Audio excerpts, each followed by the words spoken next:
अस्सलाम वालेकुम स्टूडेंट्स। आज हम अपना एफएससी पार्ट सेकंड का चैप्टर नंबर 7 स्टार्ट करने लगे हैं।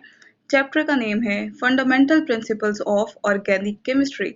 सही, इस चैप्टर के अंदर आप क्या पढ़ेंगे कि ऑर्गेनिक केमिस्ट्री के fundamental principles, fundamental means basic principles क्या हैं। सही, ये बात आपको पता है कि आपकी जो पार्ट सेकंड की बुक है वो चैप्टर नंबर 1 से लेके चैप्टर नंबर 6 तक इनऑर्गेनिक पे बेस करती है, इनऑर्गेनिक केमिस्ट्री का पोर्शन है। और अगर चैप्टर नंबर 7 से चैप्टर नंबर 14 तक ऑर्गेनिक केमिस्ट्री का इसमें पोर्शन है। तो हम अपने चैप्टर को स्टार्ट करते हैं। सही, ये बात आपको जान के बहुत इंटरेस्टिंग लगेगी कि आज से 200 साल पहले तक ये बात सोची और समझी जाती थी कि ऑर्गेनिक कंपाउंड हैं वो सिर्फ और सिर्फ और लिविंग ऑर्गेनिज्म में ही होते हैं, ये नॉन लिविंग ऑर्गेनिजम्स में नहीं होते। जो ऑर्गेनिक केमिस्ट थे उन्होंने बहुत कोशिश की थी कि वो ऑर्गेनिक कंपाउंड्स को लेबोरेटरी में प्रिपेयर कर सकें, लेकिन कोई भी साइंटिस्ट जो है वो उसको नहीं बना सका था। तो इस वजह से जो साइंटिस्ट थे उन्होंने वो सारे के सारे इस बात पे मतलब एग्री कर गए थे कि जो ऑर्गेनिक कंपाउंड्स हैं वो सिर्फ और सिर्फ लिविंग ऑर्गेनिजम्स में होते हैं। और इस थ्योरी को उन्होंने नाम दिया था वाइटल फोर्स थ्योरी। आपसे एग्जाम में ये क्वेश्चन भी पूछा जाता है कि जी वाइटल फोर्स थ्योरी क्या है। वाइटल फोर्स थ्योरी क्या है? ये बेसिकली एक थ्योरी है जिसमें ये कंसीडर किया जाता है कि जो ऑर्गेनिक कंपाउंड्स हैं वो सिर्फ और सिर्फ लिविंग ऑर्गेनिजम्स में ही होते हैं और लिविंग ऑर्गेनिजम्स भी उनको बना सकते हैं। नॉन लिविंग ऑर्गेनिजम्स या इनऑर्गेनिक मीन्स से हम ऑर्गेनिक कंपाउंड्स को नहीं बना सकते। तो इस थ्योरी को फिर एक और शॉर्ट क्वेश्चन आ रहा है आपका कि ये थ्योरी कैसे रिजेक्ट हुई थी और किसने रिजेक्ट की थी। तो इस थ्योरी को रिजेक्ट किया था एक साइंटिस्ट ने जिनका नेम है फ्रेडरिक वुलर। फ्रेडरिक वुलर ने क्या किया था? फ्रेडरिक वुलर ने क्या किया था? इन्होंने जो है सिंथेसाइज किया था यूरिया को। यूरिया एक ऑर्गेनिक कंपाउंड है।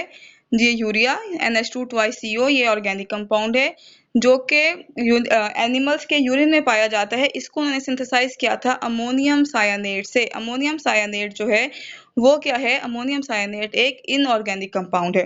तो सबसे पहले जो है फ्रेडरिक वुलर ने क्या किया था? एक इनऑर्गेनिक कंपाउंड से ऑर्गेनिक कंपाउंड सिंथेसाइज किया था। इस वजह से इन्होंने इसको रिजेक्ट किया था। सही है, ये देखें, ये हमारे पास है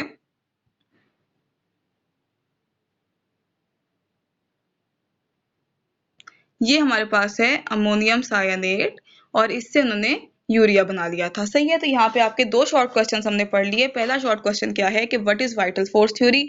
वाइटल फोर्स थ्योरी क्या है? वाइटल फोर्स थ्योरी वो थ्योरी है जिसमें ये कंसीडर किया जाता है कि ऑर्गेनिक कंपाउंड्स जो हैं वो सिर्फ और सिर्फ लिविंग ऑर्गेनिजम्स में ही हो सकते हैं और वही बना सकते हैं, और इनऑर्गेनिक मीन से हम जो है ऑर्गेनिक कंपाउंड्स नहीं बना सकते।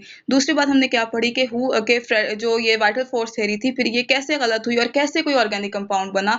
तो सबसे पहला ऑर्गेनिक कंपाउंड जो है वो फ्रेडरिक वुलर ने बनाया था, और उन्होंने भी ये उनकी कोई इंटेंशनल वाली अटेम्प्ट नहीं थी, अनइंटेंशनली उनसे भी बन गया था। वो कोई और एक्सपेरिमेंट कर रहे थे, शाम को वो अपना सारा ऑपरेटर्स वगैरह रख के गए, जब सुबह आके देखा तो यूरिया बना हुआ था। तो जब पहली दफा यूरिया बना वो एक्सीडेंटली ही था। सही, लेकिन ये है कि इसने ये बात बता दी थी कि ऑर्गेनिक कंपाउंड्स जो हैं वो सिंथेसाइज किए जा सकते हैं। सही, नेक्स्ट है हमारे पास modern definition of organic chemistry. Modern definition हमारे पास क्या है? पहले हम सीधा सीधा केमिस्ट्री को देख लेते हैं। Organic chemistry is that branch of chemistry which deals with the study of compounds of carbon and hydrogen and their derivative. सही, के वो ब्रांच केमिस्ट्री की जो किसके कंपाउंड्स को स्टडी करेगी? कार्बन के और हाइड्रोजन के। कार्बन और हाइड्रोजन के कंपाउंड्स को हम कंबाइन करके हाइड्रोकार्बन्स भी कह सकते हैं। And their derivatives. डेरिवेटिव्स का मतलब क्या है कि एक कहीं पे किसी कार्बन या हाइड्रोजन की जगह कोई और एलिमेंट आ जाएगा, जैसे कि ऑक्सीजन, सल्फर या नाइट्रोजन। सही, लेकिन ये बात आप लोगों ने याद रखनी है कि ऑर्गेनिक कंपाउंड के लिए जो सबसे बुनियादी शर्त है वो ये है कि उसमें कार्बन लाजमी होना चाहिए। कार्बन के साथ हाइड्रोजन होगा, वो भी लाजमी होगा, और हाइड्रोजन के साथ ऑक्सीजन, सल्फर, नाइट्रोजन या और दूसरे एलिमेंट्स जो हैं वो भी हो सकते हैं। सही है, लेकिन आपने ये बात याद रखनी है कि हिस्टोरिकल और कन्वेंशनल रीजंस की बेस के ऊपर जो कंपाउंड्स हैं like carbon monoxide, carbon dioxide, carbonates, bicarbonates, इनको जो है हम इनऑर्गेनिक कंपाउंड ही कंसीडर करते हैं। सही। और ये बात भी आप देखें कि जो यूरिया फर्स्ट टाइम सिंथेसाइज हो गया, उसके बाद billions and billions of organic compound जो हैं वो आज तक बनाए भी जा चुके हैं, उनका एनालिसिस भी हो चुका है, उनके ऊपर काम भी हो चुका है। तो होपफुली आपको ये बातें समझ आ गई होंगी। अगर कोई भी कंफ्यूजन क्वेश्चन है तो आप मुझसे पूछ सकते हैं। सही। तो हमने आज 3 बेसिक बातें पढ़ी। सबसे पहले क्या, vital force theory. Vital force theory क्या है कि ये थ्योरी है जो हमें बताती है कि ऑर्गेनिक कंपाउंड्स जो हैं वो सिर्फ और सिर्फ लिविंग ऑर्गेनिजम्स ही बना सकते हैं और लिविंग ऑर्गेनिजम्स के अंदर ही बन सकते हैं। उसके बाद फ्रेडरिक वुलर का रोल कि उन्होंने इस थ्योरी को रिजेक्ट किया क्योंकि उन्होंने सबसे पहला ऑर्गेनिक कंपाउंड इनऑर्गेनिक सोर्स से बना दिया था।